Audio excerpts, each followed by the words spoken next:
Aujourd'hui, dans le discours ambiant, la race n'existe pas, ou même ce mot devrait disparaître du vocabulaire. Ou au contraire, paradoxe, pour l'idéologie woke, qui nous intéresse, la race existe, elle conditionne absolument tout, et l'universel humain est une illusion blanche raciste.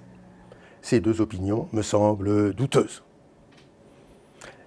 L'étymologie du mot race est incertaine. Il pourrait dériver de radix, racine. En français classique, ce terme race désignait tout simplement pour un individu l'ensemble de ses ancêtres.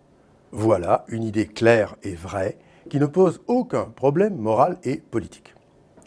Si donc nous pensons que nous tous, les humains, nous sommes tous issus d'un même sang, alors nous ne formons fondamentalement qu'une seule race au sens classique du terme. À nous tous, avec nos ancêtres et nos descendants, nous sommes la race humaine, c'est-à-dire l'espèce humaine dans son ensemble, comprise comme une immense famille avec son caractère charnel et vivant. Dans cette unique race au sens classique, pourrait-on distinguer des races? Premièrement, la race unique peut se représenter comme un seul immense arbre généalogique.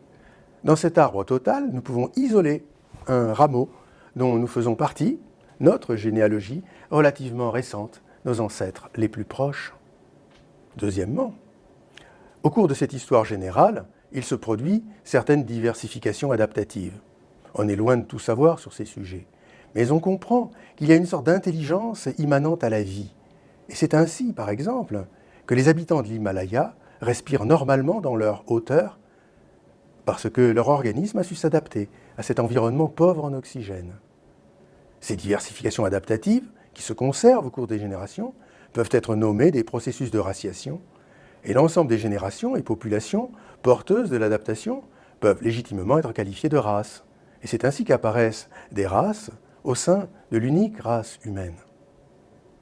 Ainsi, une excessive fixation sur un fragment partiel de notre arbre généalogique produit le racisme, qui, curieusement, est un oubli de la race humaine. Quand on ne remonte pas très haut dans le temps, on voit surtout qu'on n'a pas d'ancêtres proches communs.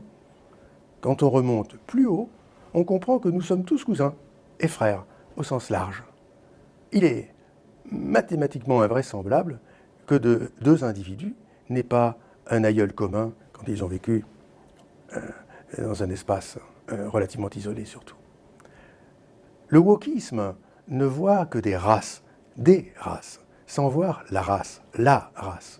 L'humanisme abstrait ne voit que des individus ou que des esprits sans voir la vie, sans voir la race unique, ni ses diversifications.